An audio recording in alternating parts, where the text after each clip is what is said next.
Miss হবে না আপনার পছন্দের টিভি শো দেখুন জি5 অ্যাপে একদম free. Papa, I'm so happy today. So happy today was my day. well done, mama. আজকের মিটিং এ যখন ওদের সামনে প্রেজেন্টেশনটা রেখেছি না, ওরা কেউ কোনো কথাই বলতে পারেনি। সবাই স্পেল বাউন্ড হয়ে গেছে। আমি আবার স্বপ্ন দেখছি বাবা।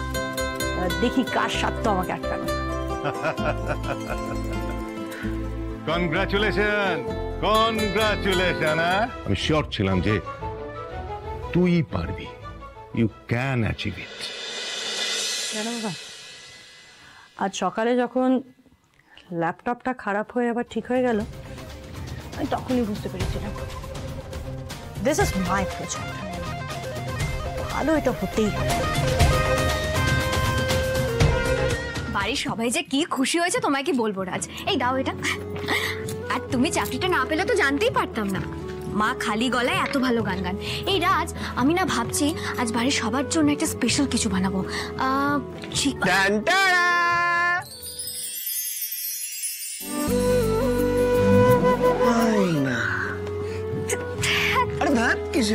তুমি না সবসময় এভাবে বলো, আমার খুব লজ্জা করে। লজ্জা করার কি আছে? মানে এইটা কিন্তু আমার একদম ভালো লাগছে না। না না, এটা আমি মানবো না। তো একটা সত্যি কথা বলো তো। কি? সত্যি করে বলবে কিন্তু। হ্যাঁ, তুমি নিজে খুশি তো রাজ?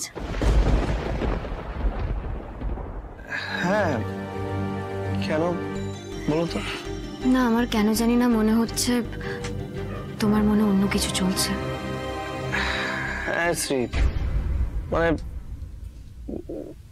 দুটো কারণ আছে।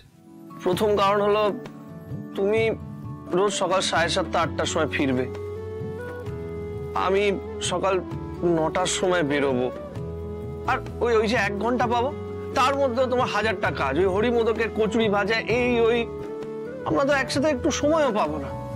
আর রাতে আমি 9টায় ফিরবো আর তুমি 8টায় বেরিয়ে যাবে। মানে আমি যখন বেরোবো তখন তুমি ফিরবে, আমি যখন ফিরবো তখন তুমি বেরোবে। মানে আমরা একসাথে সময় কখন পাবো? মানে প্রেমটা কখন করবো বলো? আরে কি সারাক্ষণ মাথার মধ্যে এই কথাগুলো ঘুরঘুর ঘুরঘুর হচ্ছে না? এর বাইরে আর কিছু ভাবতে পারো না তুমি? এটা এখন আমাদের কাজ করার সময় রাজ, আর প্রেম করার জন্য আরো অনেক সময় তুমি পাবে, বুঝলেন বর্মশাই? আমার এখন ইচ্ছে করছে তুমি টাইম বের করো। তুমি আগে আমাকে বলবে, তুমি তো একটা কারণ বললে, আর একটা কারণ কি সেটা তুমি আমায় বলবে। আরেকটা কারণ জানতে চাও তাই তো? একটা কারণ হলো আমার অফিসের মালকিন।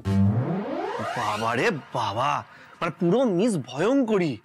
তার যা তেজ, সবসময় মনে হচ্ছে আশপাশ থেকে আগুন বেরোচ্ছে।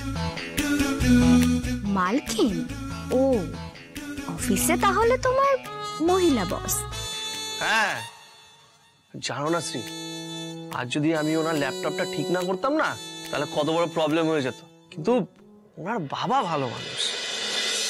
রাজ, তুমি এই চাকরিটা সম্পূর্ণ তোমার নিজের যোগ্যতায় পেয়েছো, তাই এইসব ছোটখাটো বিষয় নিয়ে এত বেশি ভেবো না। বাচ্চা না? আরে ডাকাতি করলে চলবে না, আগে আমার পাওনাটা দাও, তারপর কথা হবে।